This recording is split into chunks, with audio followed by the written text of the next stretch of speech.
शान्ताकारं भुजगशयनं पद्मनाभं सुरेशं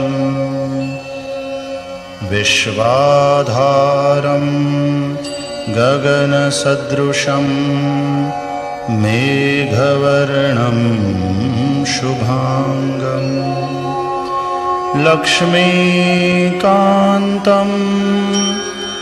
कमलनयनं योगिभिर्ध्यानगम्यं वन्दे विष्णुं भवभयहरं सर्वलोकैकनाथम्।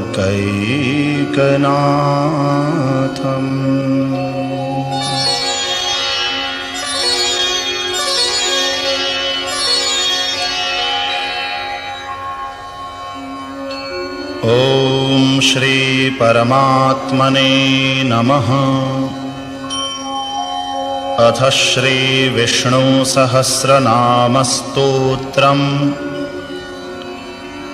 यस्य स्मरणमात्रेण जन्म संसार बन्धनात् विमुच्यते। नमस्तस्मै विष्णवे प्रभविष्णवे। नमः समस्तभूतानां आदिभूताय भूभृते अनेकरूपरूपाय विष्णवे प्रभविष्णवे। वैशम्पायन उवाच श्रुत्वा धर्मान् शेषेण पावनानि च सर्वशः युधिष्ठिरः शान्तनवं पुनरेवाभ्यभाषत। युधिष्ठिर उवाच किमेकं दैवतं लोके किं वाप्येकं परायणं स्तुवन्तः कं कमर्चन्तः प्राप्नुयुर्मानवाः शुभम्। को धर्मः सर्वधर्माणां भवतः परमो मतः किं जपन्मुच्यते जन्तुर्जन्म संसार बन्धनात्। भीष्म उवाच जगत्प्रभुं देवदेवम् अनन्तं पुरुषोत्तमं स्तुवन्नाम सहस्रेण पुरुषः सततोत्थितः। तमेव चार्चयन् नित्यं भक्त्या पुरुषमव्ययं ध्यायन् स्तुवन् नमस्यंश्च यजमानस्तमेव च। अनादिनिधनं विष्णुं सर्वलोकमहेश्वरं लोकाध्यक्षं स्तुवन्नित्यं सर्वदुःखातिगो भवेत्। ब्रह्मण्यं सर्वधर्मज्ञं लोकानां कीर्तिवर्धनं लोकनाथं महद्भूतं सर्वभूतभवोद्भवम्।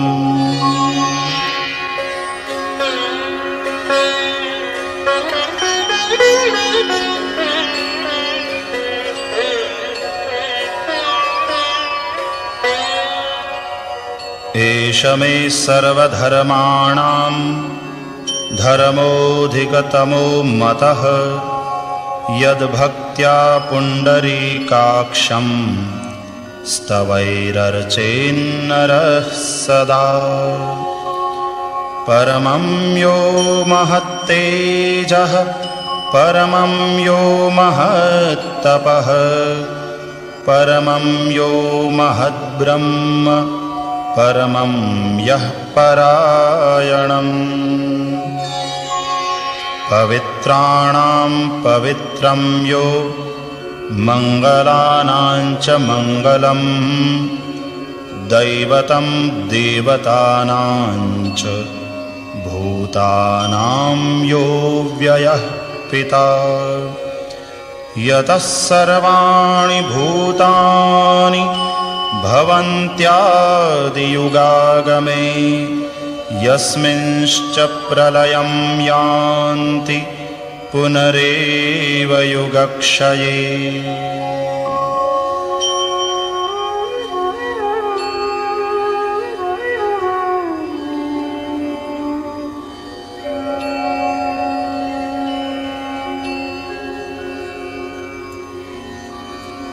तस्य लोकप्रधानस्य जगन्नाथस्य भूपते विष्णोर्नाम सहस्रं मे शृणु पापभयापहम् यानि नामानि गौणानि विख्यातानि महात्मनः ऋषिभिः परिगीतानि तानि वक्ष्यामि भूतये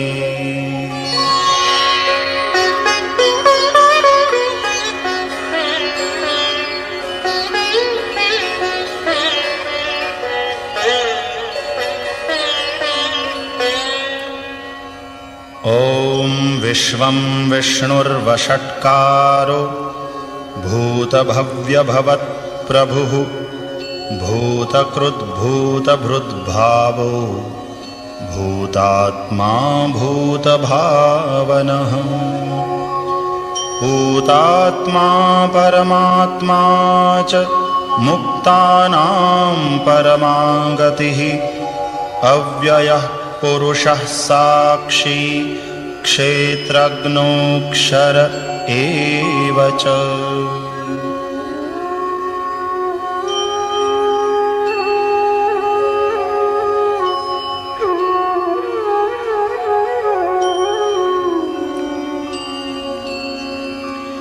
योगो योगविदां नेता प्रधानपुरुषेश्वरः नारसिंहवपुः श्रीमान् केशवः पुरुषोत्तमः सर्वः शर्वः शिवः स्थाणुः भूतादिर्निधिरव्ययः सम्भवो भावनो भर्ता प्रभवः प्रभुरीश्वरः स्वयंभूः शम्भुरादित्यः पुष्कराक्षो महास्वनः अनादिनिधनो धाता विधाता धातुरुत्तमः अप्रमेयो ऋषिकेशः पद्मनामो मरप्रभुः विश्वकर्मा मनुस्त्वष्टा स्थविष्ठः स्थविरो ध्रुवः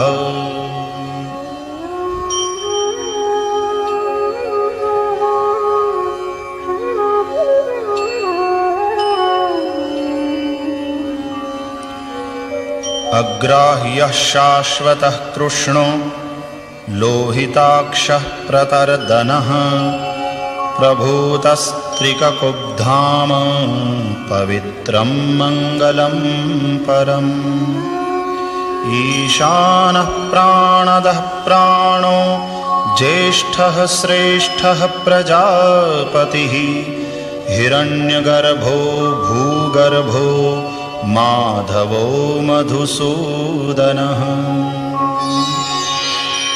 ईश्वरो विक्रमी धन्वी मेधावी विक्रमः क्रमः अनुत्तमो दुराधर्षः कृतज्ञः कृतिरात्मवान्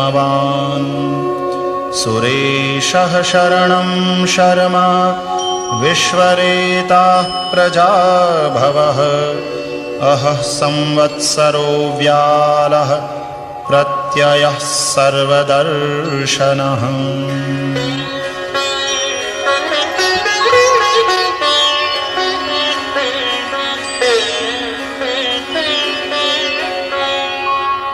अजः सर्वेश्वरः सिद्धः सिद्धिः सर्वादिरच्युतः वृषा कपिरमेयात्मा सर्वयोगविनिःसृतः वसुर्वसुमनाः सत्यः समात्मा संमितः समः अमोघः पुण्डरीकाक्षो वृषकर्मा वृषाकृतिः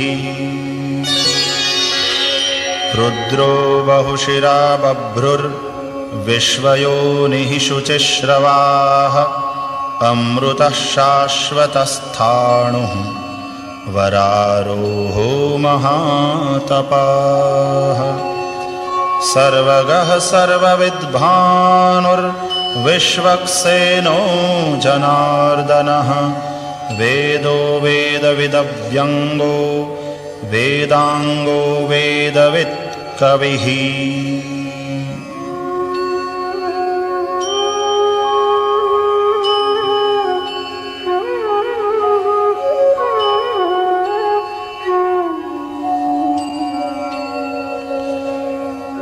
लोकाध्यक्षः सुराध्यक्षो धर्माध्यक्षः कृताकृतः चतुरात्मा चतुर्व्यूहः चतुर्द्रंष्ट्रश्चतुर्भुजः भ्राजिष्णुर्भोजनं भोक्ता सहिष्णुर्जगदादिजः अनघो विजयो जेता विश्वयोनिः पुनर्वसुः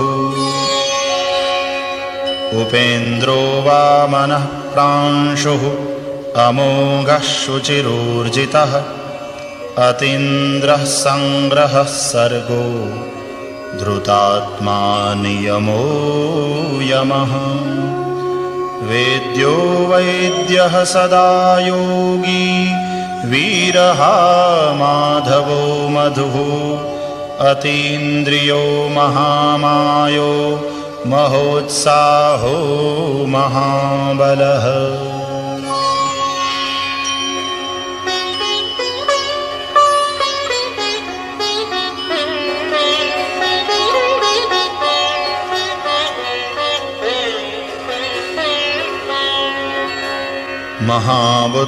महाबुद्धिर्महावीर्यो महाशक्तिर्महाद्युतिः अनिर्देश्य वपुः श्रीमान् अमेयात्मा महादृधृक् महेश्वासो महीभर्ता श्रीनिवासः सतां गतिः अनिरुद्धः सुरानन्दो गोविन्दो गोविदाम्पतिः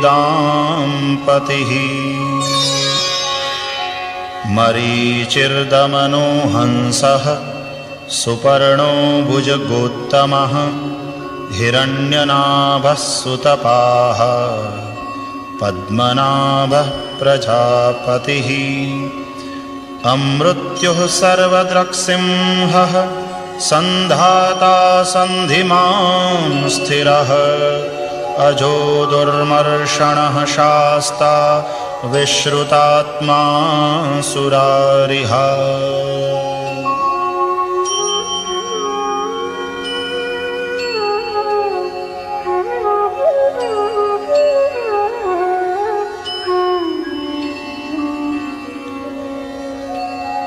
गुरुर्गुरुतमो धाम सत्यः सत्यपराक्रमः निमिषो निमिषस्रग्वी वाचस्पतिरुदारधीः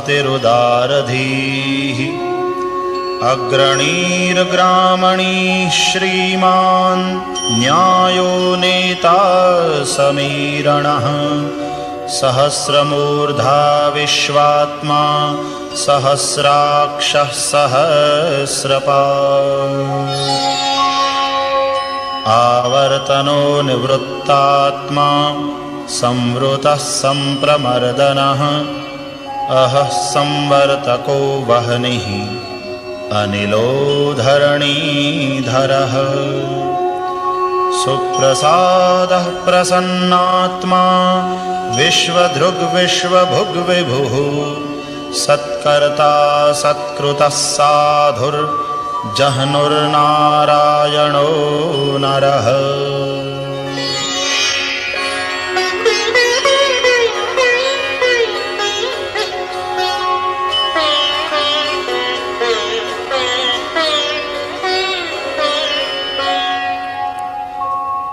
असंख्येयो प्रमेयात्मा विशिष्टः शिष्टकृच्छुचिः सिद्धार्थः सिद्धसंकल्पः सिद्धिदः सिद्धिसाधनः। वृषा हि वृषभो विष्णुर्वृषपर्वा वृषोदरः वर्धनो वर्धमानश्च विविक्तश्रुतिस्सागरः। सुभुजो दुर्धरो वाग्मी महेन्द्रो वसुदो वसुः नैकरूपो बृहद्रूपः शिपिविष्टः प्रकाशनः। ओजस्तेजोद्युतिधरः प्रकाशात्मा प्रतापनः रुद्धः स्पष्टाक्षरो मन्त्रः चन्द्रांशुर्भास्करद्युतिः।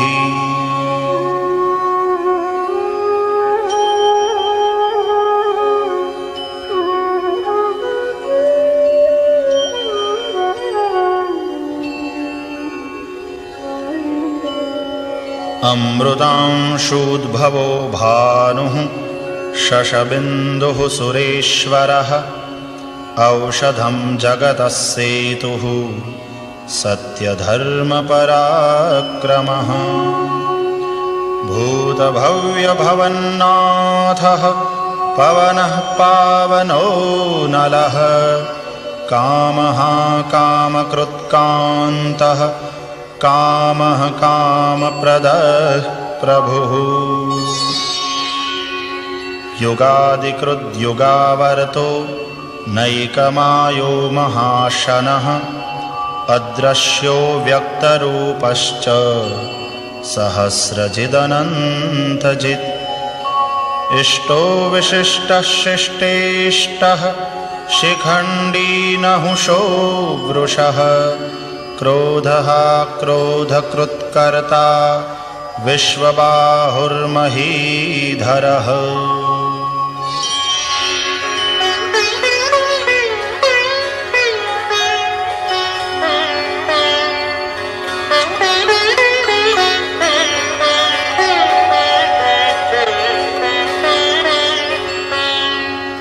अच्युतः प्रथितः प्राणः प्राणदो वासवानुजः अपान्निधिरधिष्ठानम् अप्रमत्तः प्रतिष्ठितः।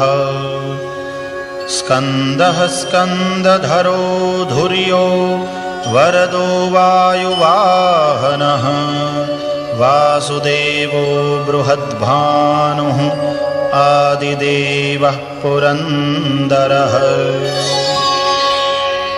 अशोकस्तारणस्तारः शूरः शौरिर्जनेश्वरः अनुकूलः शतावर्तः पद्मी पद्मनिभीक्षणः। पद्मनाभोरविन्दाक्षः पद्मगर्भः शरीरभृत् महर्धिरुद्धो वृद्धात्मा महाक्षो गरुडध्वजः।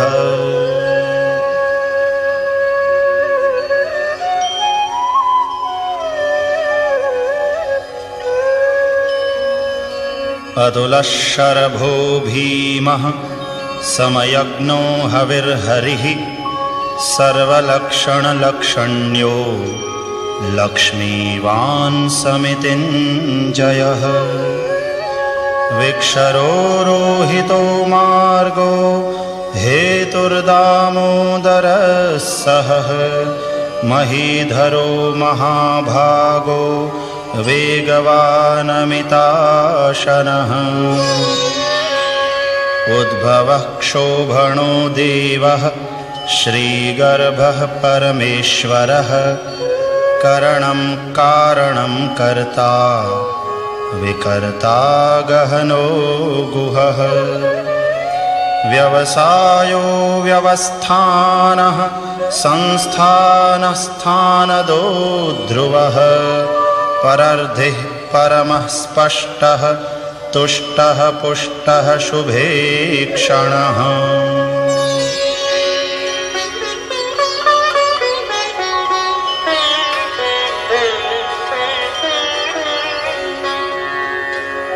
रामो विरामो विरजो मार्गो नेयो नयो नयः वीरः शक्तिमतां श्रेष्ठो धर्मो धर्मविदुत्तमः वैकुण्ठः पुरुषः प्राणः प्राणदः प्रणवः पृथुः हिरण्यगर्भः शत्रुघ्नो व्याप्तो वायुरधोक्षजः ऋतुः सुदर्शनः कालः परमेष्ठी परिग्रहः उग्रः संवत्सरो दक्षो विश्रामो विश्वदक्षिणः विस्तारस्थावरस्थाणुः प्रमाणं बीजमव्ययम् अर्थोऽनर्थो महाकोशो महाभोगो महाधनः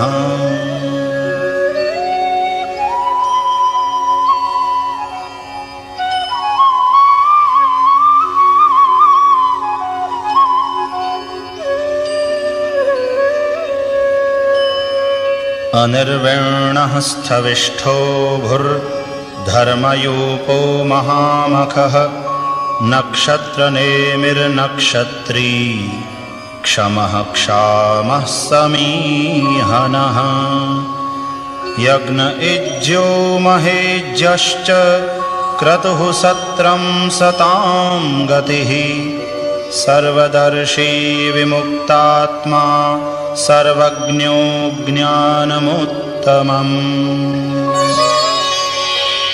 सुव्रतः सुमुखः सूक्ष्मः सुघोषः सुखदः सुहृत् मनोहरोजितक्रोधो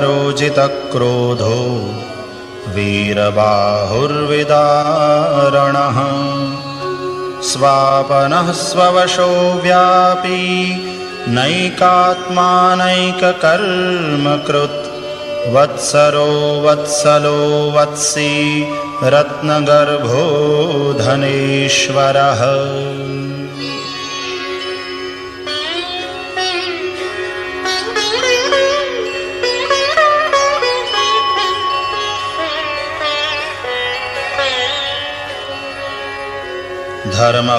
धर्मगुप्धर्मकृद्धर्मी सदसत्क्षरमक्षरम् अविज्ञाता सहस्रांशुः विधाता कृतलक्षणः गभस्तिनेमिः सत्त्वस्थः सिंहो भूतमहेश्वरः आदिदेवो महादेवो देवेशो देवभृद्गुरुः उत्तरो गोपतिर्गोप्ता ज्ञानगम्यः पुरातनः शरीरभूतभृद्भोक्ता कपीन्द्रो भूरिदक्षिणः सोमपोऽमृतपः सोमः पुरुजित्पुरुषोत्तमः विनयो जयः सत्यसन्धो दाशार्हः सात्वतां पतिः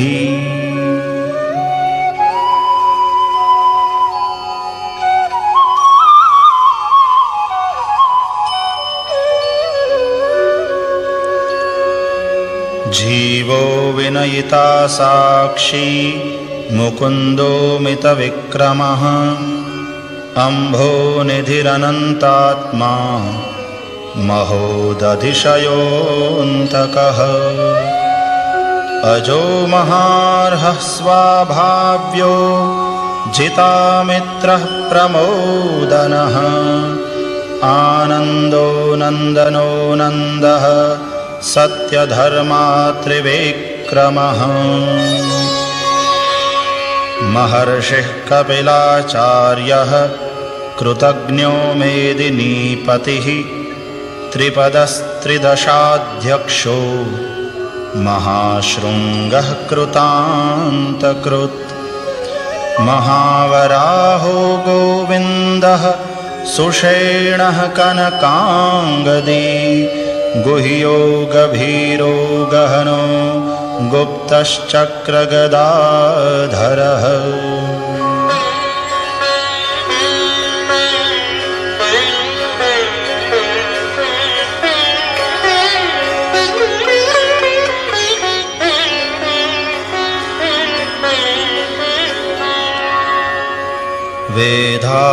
वेधास्वाङ्गोजितः कृष्णो दृढः सङ्कर्षणोच्युतः वरुणो वारुणो वृक्षः पुष्कराक्षो महामनाः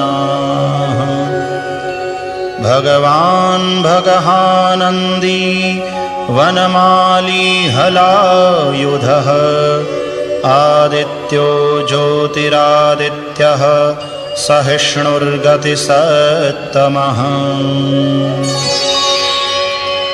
सुधन्वा खण्डपरशुर्दारुणो द्रविणप्रदः दिवि स्पृक् सर्वदृग्व्यासो वाचस्पतिरयो निजः त्रिसामा सामगस्साम निर्वाणं भेषजं भिषक् सन्न्यासकृच्छमः शान्तो निष्ठा शान्तिः परायणः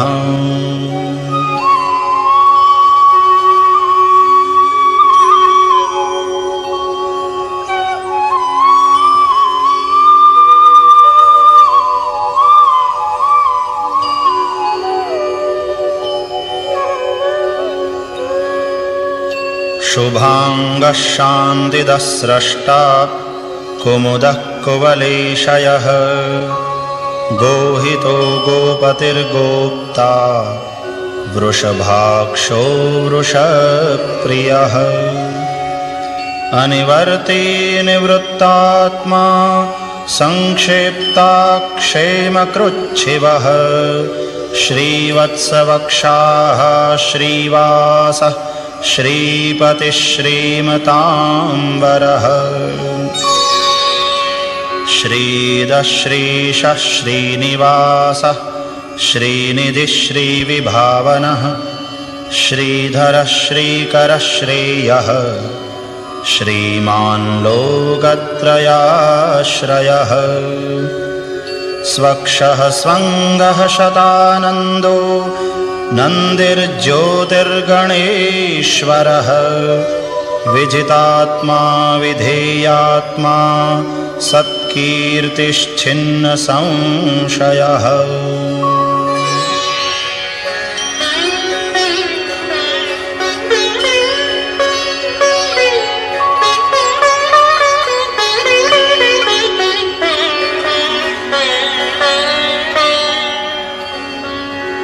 उदीर्णः सर्वतश्चक्षुः अनीशः शाश्वतस्थिरः भूषयो भूषणो भूतिः विशोकः शोकनाशनः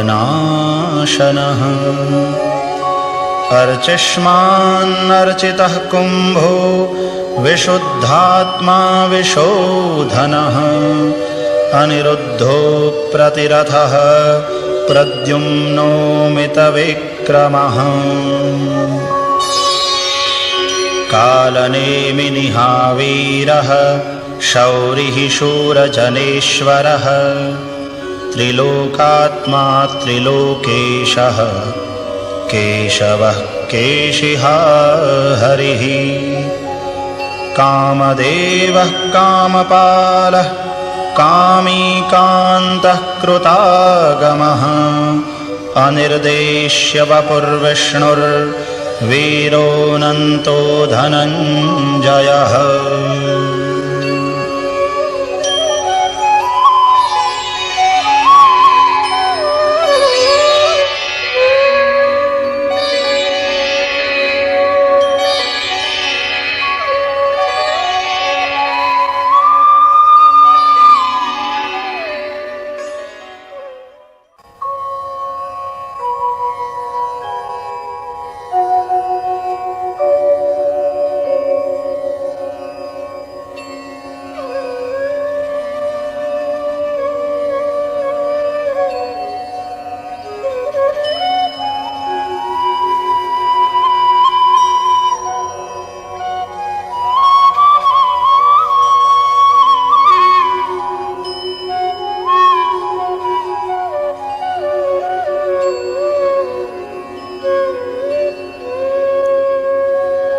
ब्रह्मण्यो ब्रह्मकृद्ब्रह्मा ब्रह्म ब्रह्मविवर्धनः ब्रह्मविद्ब्राह्मणो ब्रह्मी ब्रह्मज्ञो ब्राह्मणप्रियः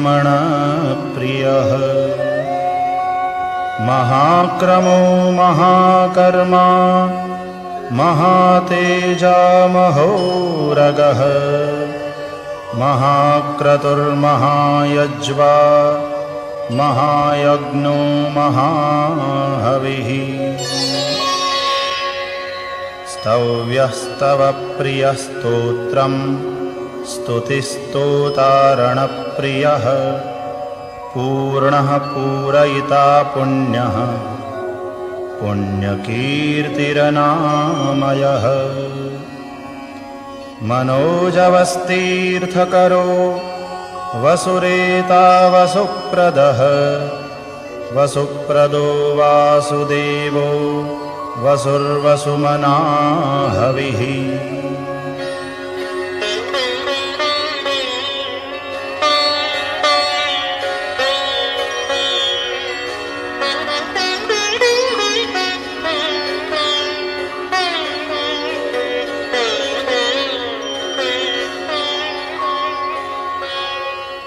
सद्गतिः सत्कृतिः सत्ता सद्भूतिः सत्परायणः शूरसेनो यदुश्रेष्ठः सन्निवासः सुयामुनः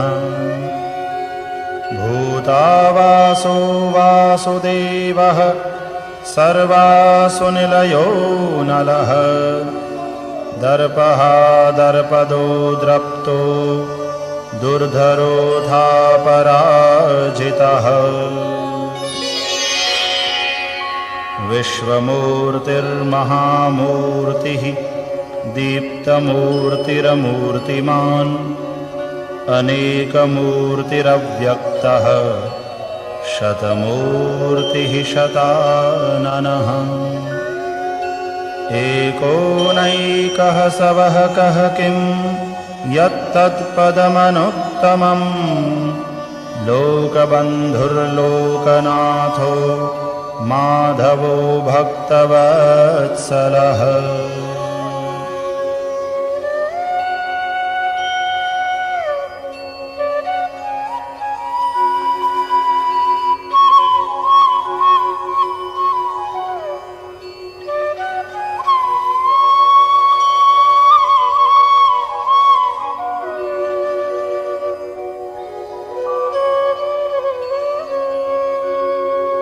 सुवर्णवर्णो हेमांगो वरांगश्चंदनांगदी वीरः विषमः शून्यो घृताशीरचलश्चलः अमानी मानदो मान्यो लोकस्वामी त्रिलोकधृक् सुमेधा मेधजो धन्यः सत्यमेधाधराधरः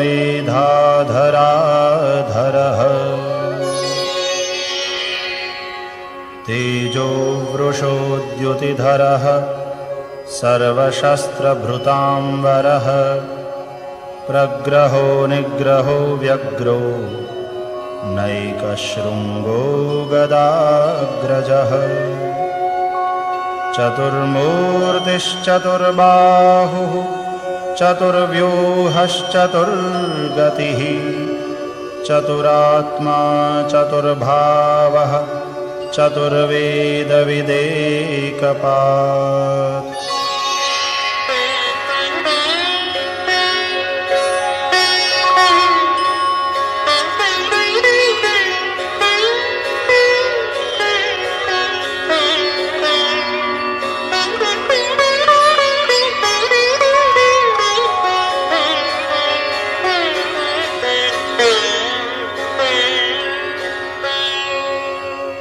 समावर्तो निवृत्तात्मा दुर्जयो दुरतिक्रमः दुर्लभो दुर्गमो दुर्गो दुरावासो दुरारिहा शुभांगो लोकसारंगः सुतन्तुस्तन्तुवर्धनः इन्द्रकर्मा महाकर्मा कृतकर्मा कृतागमः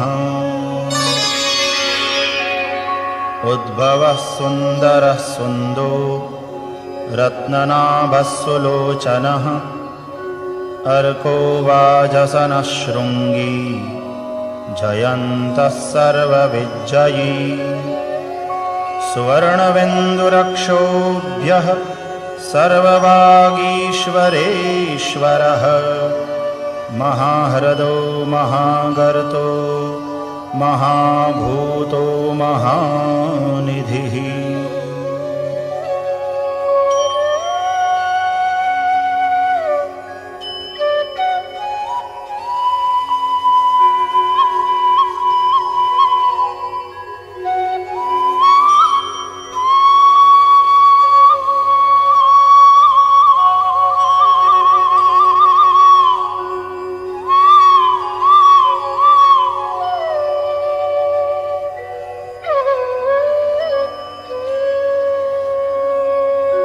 कुमुदः कुन्दरः कुन्दः पर्जन्यः पावनो नीलः अमृतांशोऽमृतवपुः सर्वज्ञः सर्वतोमुखः सुलभः सुव्रतः सिद्धः शत्रुजिच्छत्रुतापनः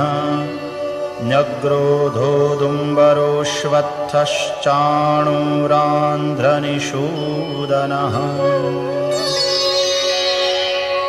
सहस्रार्चिः सप्तजिह्वः सप्तैधाः सप्तवाहनः अमूर्तिरनघो चिन्त्यो भयकृद्भयनाशनः अणुर्बृहत्कृशः स्थूलो गुणभृन्निर्गुणो महान् अद्रुतस्वद्रुतस्वास्यः प्राग्वंशो वंशवर्धनः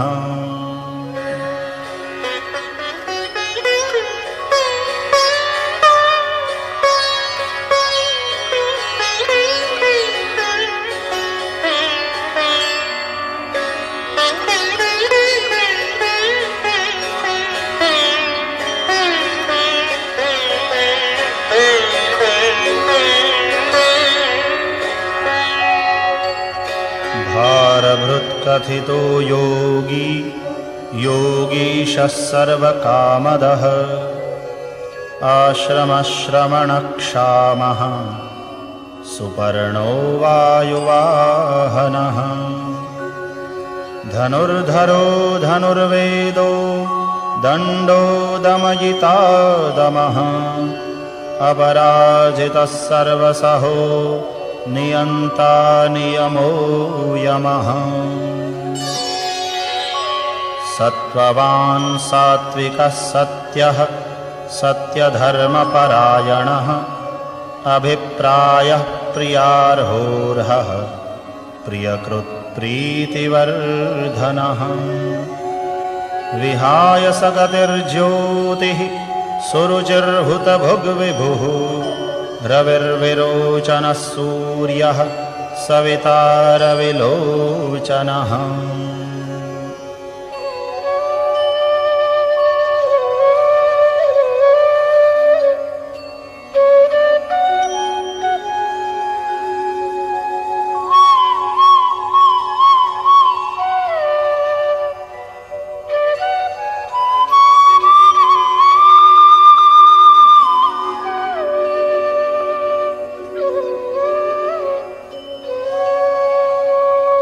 अनन्तो हुतभुग्भोक्ता सुखदो नैकजोऽग्रजः अनिर्विण्णः सदामर्षि लोकाधिष्ठानमद्भुतः सनातनतमः कपिलः कपिरव्ययः स्वस्तिदः स्वस्तिकृत् स्वस्ति स्वस्ति भुक् स्वस्ति दक्षिणः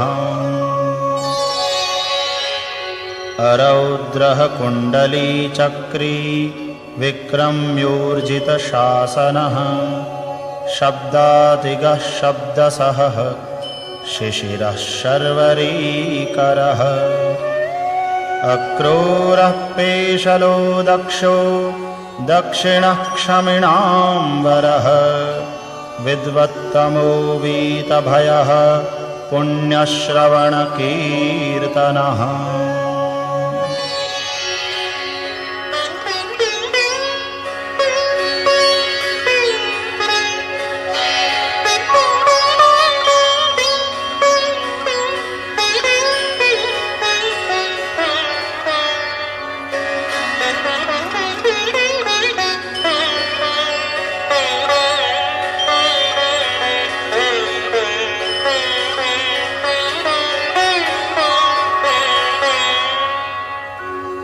उत्तारणो दुष्कृतिः पुण्यो दुःस्वप्ननाशनः वीरः रक्षणः सन्तो जीवनः पर्यवस्थितः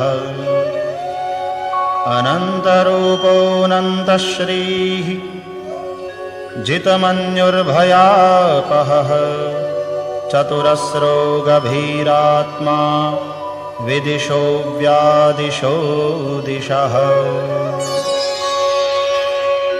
अनादिर्भूर्भुवो लक्ष्मीः सुवीरो रुचिराङ्गदः जननो जनजन्मादिर्भीमो भीमपराक्रमः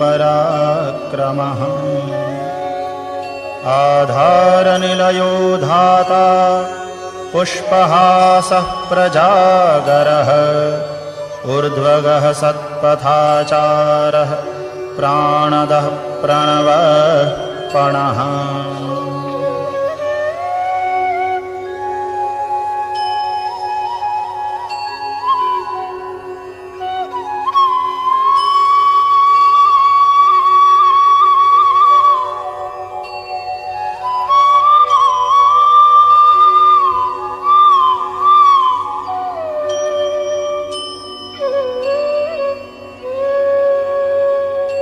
प्रमाणं प्राणनिलयः प्राणभृत्प्राणजीवनः तत्त्वं तत्त्वविदेकात्मा जन्ममृत्युजरातिगः भूर्भुवस्वस्तरुस्तारः सविता प्रपितामहः यज्ञो यज्ञपतिर्यज्वा यज्ञाङ्गो यज्ञवाहनः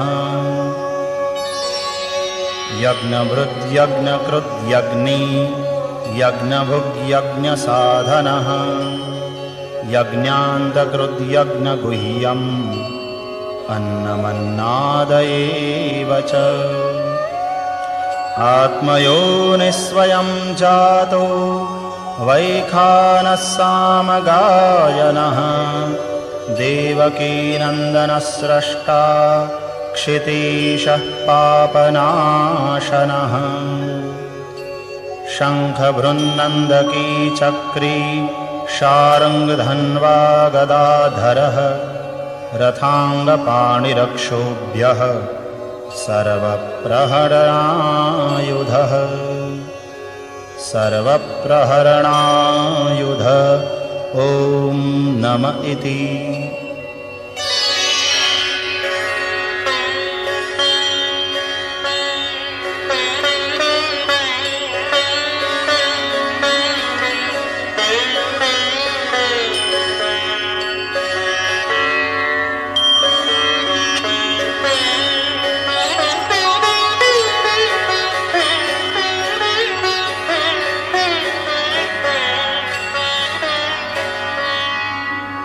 इतीदं कीर्तनीयस्य केशवस्य महात्मनः नाम्नां सहस्रं दिव्यानाम् अशेषेण प्रकीर्तितम् य इदं शृणुयान्नित्यं यश्चापि परिकीर्तयेत् नाशुभं प्राप्नुयात् किञ्चित् सोमुत्रेह च मानवः।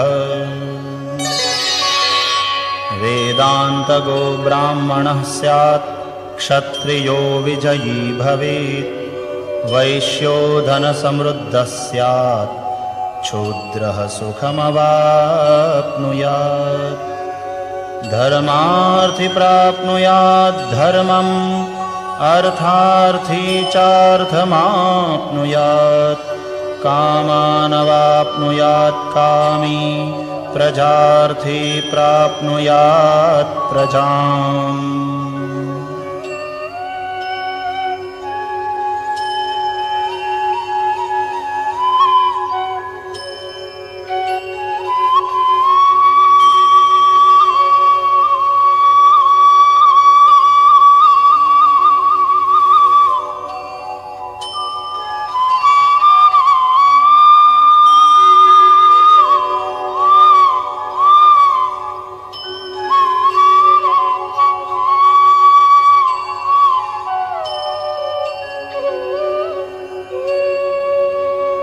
भक्तिमान्यः सदोत्थाय शुचिस्तद्गतमानसः। सहस्रं वासुदेवस्य नाम्नामेतत्प्रकीर्तये। यशः प्राप्नोति विपुलं ज्ञातिप्राधान्यमेव च। अचलां श्रियमाप्नोति श्रेयः प्राप्नोत्यनोत्तमम्। न भयं क्वचिदाप्नोति वीर्यं तेजश्च विन्दति। भवत्यरोगोद्युतिमान् बलरूपगुणान्वितः। रोगार्तो मुच्यते रोगात् बद्धो मुच्येत बन्धनात्। भयान्मुच्येत भीतस्तो मुच्येतापन्न आपदः।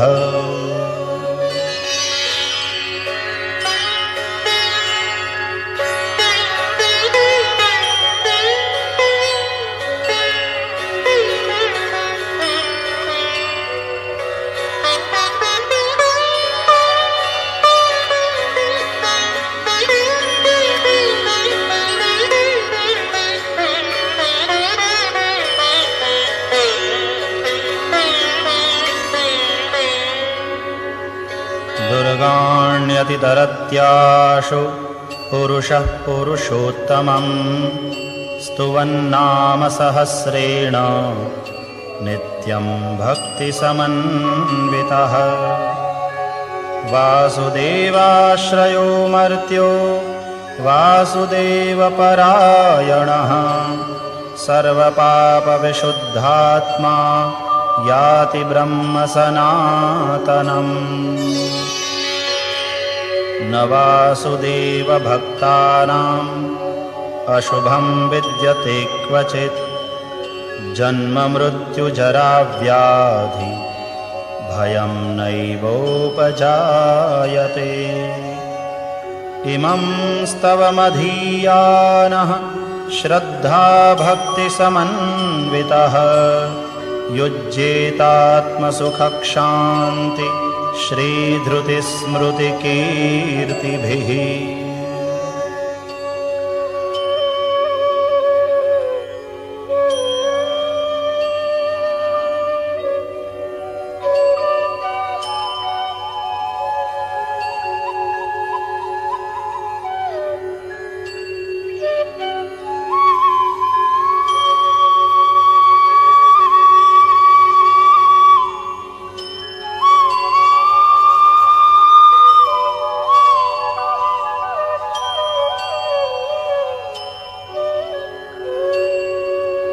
न क्रोधो न च मात्सर्यं न लोभो नाशुभा मतिः।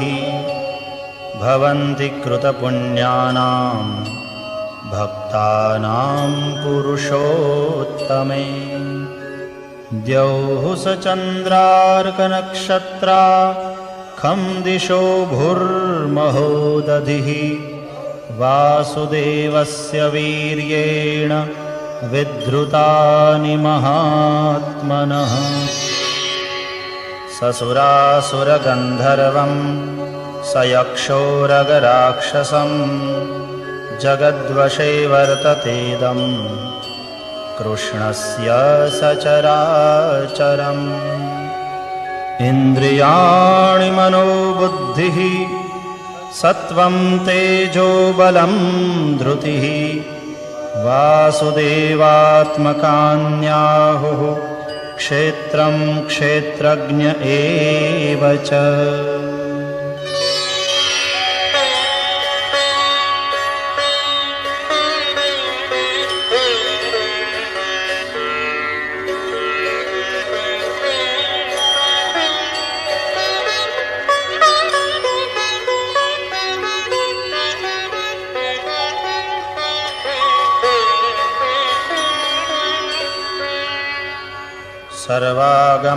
सर्वागमानामाचारः प्रथमं परिकल्पते आचारप्रभवो धर्मो धर्मस्य प्रभुरच्युतः ऋषयः पितरो देवा महाभूतानि धातवः जङ्गमा जङ्गमं चेदं जगन्नारायणोद्भवम् योगो ज्ञानं तथा सांख्यं विद्याः शिल्पादिकर्म च वेदाः शास्त्राणि विज्ञानम् एतत्सर्वं जनार्दनात् एको विष्णुर्महद्भूतं पृथग्भूतान्यनेकशः त्रीन् लोकान् व्याप्य भूतात्मा भुङ्क्ते विश्वभुगौ व्ययः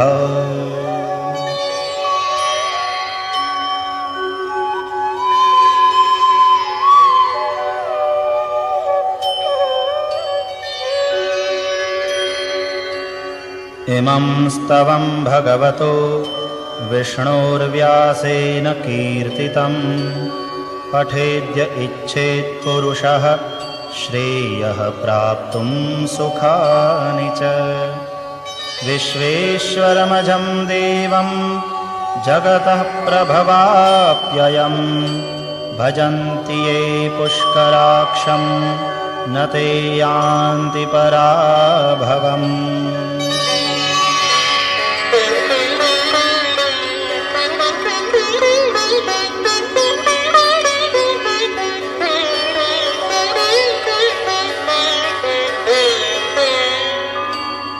ॐ तत्सदिति श्रीमहाभारते शतसाहस्र्यां संहितायां वैयासिक्याम् आनुशासनिके पर्वणि भीष्मयुधिष्ठिरसंवादे श्रीविष्णोर्दिव्यसहस्रनामस्तोत्रम्